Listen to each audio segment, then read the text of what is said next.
D'abord, pour changer la Constitution, réviser la Constitution, puisqu'il faut être clair, vous m'avez demandé d'être franc, mais est-ce que le peuple a besoin d'un dialogue pour changer une Constitution ou réviser la Constitution? Puisque le souverain primaire, c'est le peuple. Pas besoin du dialogue, pas du tout.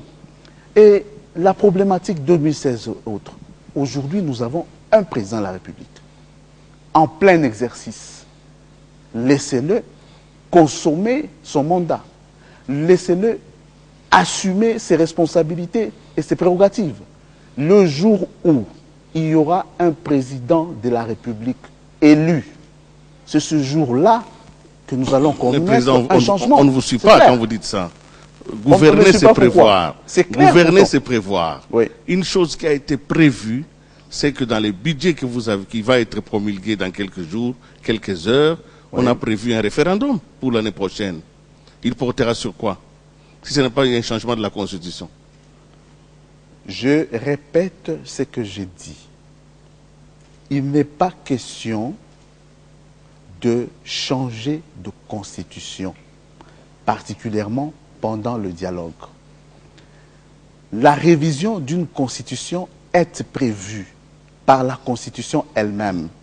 S'il arrivait que nous puissions nous retrouver devant une hypothèse de révision de la Constitution, ce serait effectivement dans le cadre du dispositif constitutionnel. Si aujourd'hui nous devons décider de la double nationalité, accepter la double nationalité en République démocratique du Congo, ce n'est pas par une loi, ce n'est pas par une ordonnance, ni par un règlement, c'est par une révision de la Constitution. Mais l'essentiel à retenir ici, c'est qu'il y a une vision claire pour les élections. N'eût été la guerre imposée à la République par les M23, nous serions déjà plus loin. Parce que déjà en ce temps-là, je me souviens bien, le président de la République, en sa qualité de chef de la majorité présidentielle, avait réuni tous les élus de la majorité. Et le message, c'était en février 2013. Le message du chef de l'État, donc de l'autorité morale de la majorité présidentielle, c'était lequel? Commencez à vous organiser pour les prochaines échéances électorales, au niveau local, au niveau provincial, jusqu'au sommet. Commencez à vous organiser. Nous avons eu une forte guerre à l'est de la République, la rébellion, les insurgés du M23. Ça nous a pris le temps que vous connaissez, jusque pratiquement en décembre. Ensuite, et pendant même la guerre, nous avons commencé avec les concertations nationales. Après les concertations nationales, les consultations du président de la République, les dernières consultations, ont pris plus de 6 mois. Et si ça traîne, c'est à cause de qui? Nous le savons bien, à cause des appréhensions, notamment et particulièrement de nos amis de l'opposition. Donc il y a une vision électorale claire de la part du chef. Il faut que Karine Kaboutou avance dans ce même chapitre et les autres pourront aussi le faire. Mais avant que Karine pose cette question, moi je comprends l'insistance de Willy Kalengai par rapport à cette problématique, parce que l'acharnement de ceux qui s'opposent, notamment dans des pays d'Afrique, c'est qu'ils aimeraient bien que vous prévoyiez en avance l'organisation des choses. Le fait par exemple que jusqu'à maintenant, nous avons quasiment terminé l'année 2015, que rien, même les élections qui étaient prévues n'ont pas été entamées, prédispose que l'année prochaine, on risque de ne pas organiser les élections. Merci. La question est très importante. Ça fait suite à la question de Willy. Oui.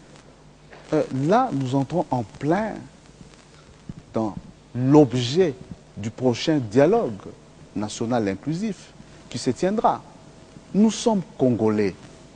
Nous avons opté pour un exercice démocratique. Nous sommes dans un état de droit.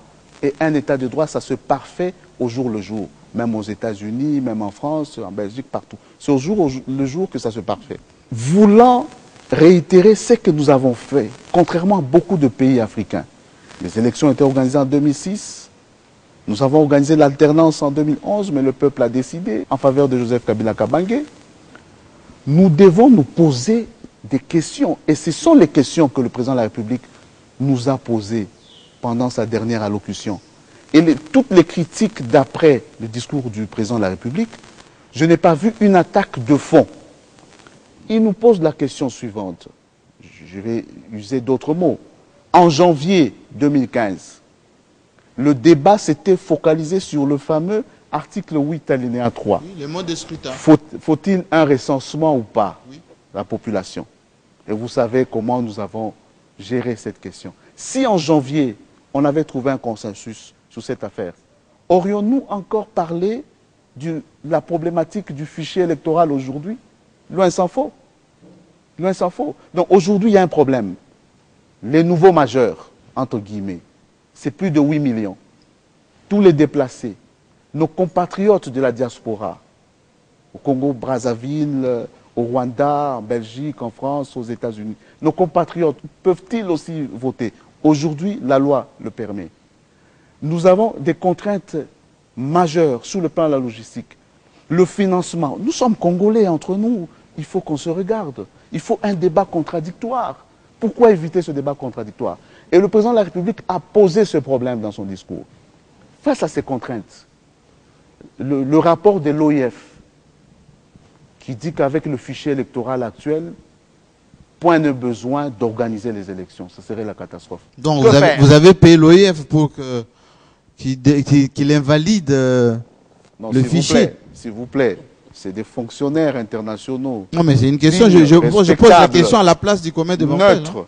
C'est des fonctionnaires internationaux qui sont neutres, professionnels, qui sont venus.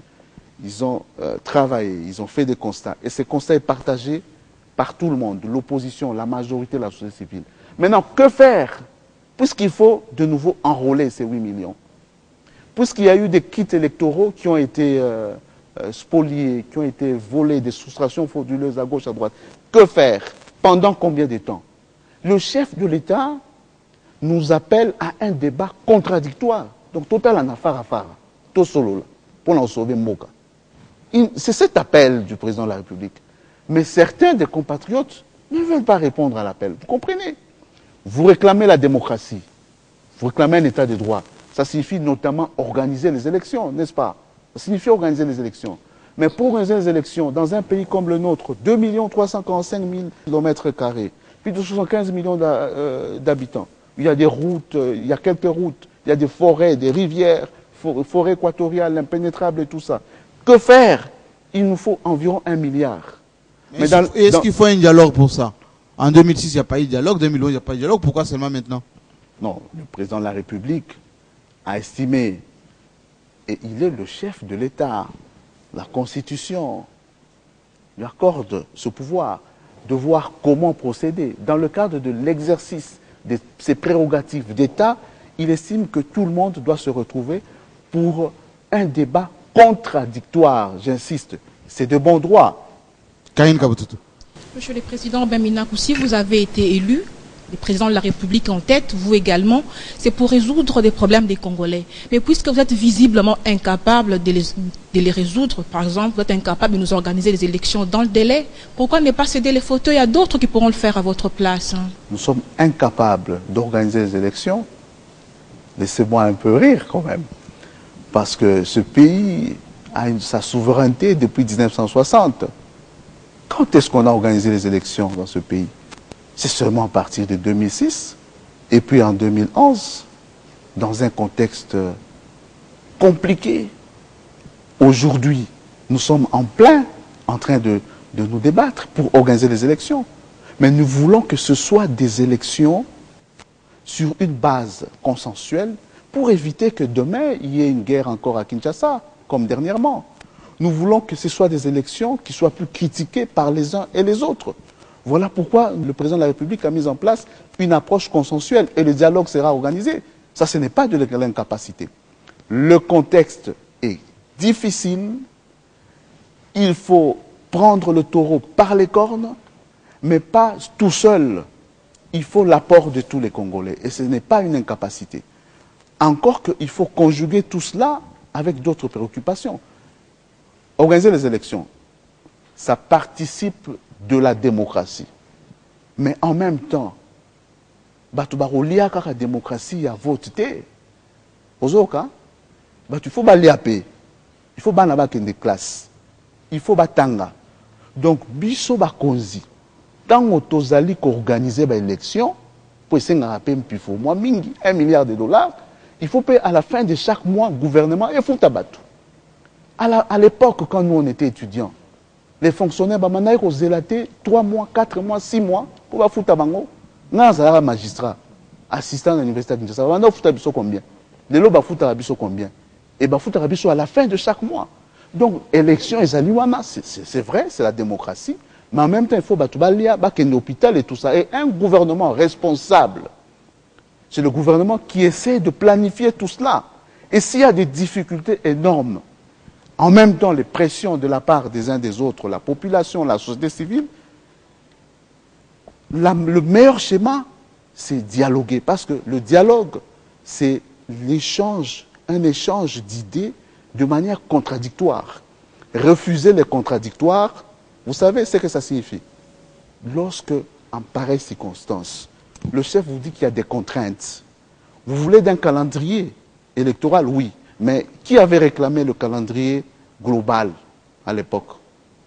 Mais lorsque le calendrier global est sorti, pourquoi beaucoup des partis politiques, particulièrement de l'opposition, n'ont pas présenté des candidats lorsqu'il était question de présenter les candidatures à l'élection des députés provinciaux? Beaucoup de partis ne l'ont pas fait. Hein? Les partis de la majorité, certains partis importants de l'opposition, mais beaucoup ne l'ont pas fait. Pourquoi? Et pourquoi? Quelle est la raison?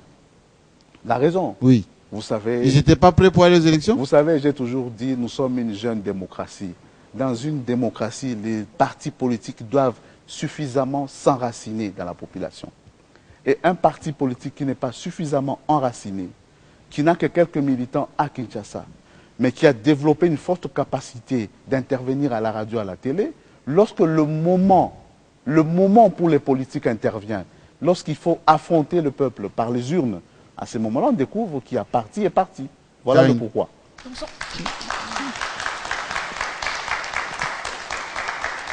Dans son discours devant le Congrès, le président de la République a menacé les opposants qui refusent, qui rechignent à y aller, en les traitant de négativistes de mauvaise foi, alors qu'il est censé les séduire pour qu'ils y aillent. Alors, sans cette opposition, ces dialogues ne risquent-ils pas de ressembler à un congrès de la majorité présidentielle? Bon, je ne sais pas si ça a été une menace. Je dis il est resté égal à lui-même. Depuis le 26 janvier 2001 jusqu'au 14 décembre 2015, lisez tous ces discours. Je ne vois pas là où il y a des menaces. Il a fait un constat que vous aussi vous avez fait, que chacun a fait. Aujourd'hui, la situation est celle-ci. Soyons clairs. En réalité, il y a beaucoup d'hommes politiques, particulièrement au sein de notre opposition, qui ne sont pas prêts à aller au vote, à affronter le peuple par la voie des urnes. Mais est-ce que vous êtes prêts dans votre majorité? Nous sommes prêts. En théorie, peut-être bien. C'est pourquoi nous avons eu des candidats partout au Congo concernant. Mais le Front citoyen vous demande un calendrier au plus tard le 31 janvier 2016. Oui, bon, je vais répondre, mais d'abord, il faudrait savoir qu'il y a beaucoup d'hommes politiques congolais qui, en réalité, ne souhaitent pas affronter le peuple. Ah bon? Je vous assure, et vous le verrez à l'avenir. Ces hommes politiques-là, en réalité, souhaitent une situation où le gouvernement, la CENI, n'organise pas les élections. Et après? Et après, une approche insurrectionnelle ou quasi-insurrectionnelle qui pourrait amener à quoi? Parce que vous savez, s'il y a une approche un peu trouble, s'il y a une situation un peu trouble dans la ville de Kinshasa, à Lubumbashi, à Goma et tout, après on va demander à chacun de tempérer ses ardeurs. Et après avoir tempéré ses ardeurs, ça sera quoi? Il faut un peu dialoguer. À ce moment-là, les gens vont courir pour le dialogue. Et à la fin du dialogue, ça sera un gouvernement d'union nationale pour une transition. C'est cela que beaucoup souhaitent. Vous savez, la démocratie, c'est d'abord pour qu'une nation soit une nation réellement démocratique. Il faut que chaque citoyen puisse cultiver dans son fort intérieur la paix et la démocratie. Si, surtout parmi les hommes politiques, beaucoup n'ont pas encore cultivé suffisamment la paix et la démocratie en eux, ça ne sera pas facile. C'est ça la réalité. Beaucoup ne souhaitent pas la démocratie. beaucoup sont en réalité dans un schéma purement politicien. Comment manœuvrer? Il y a beaucoup de manœuvres.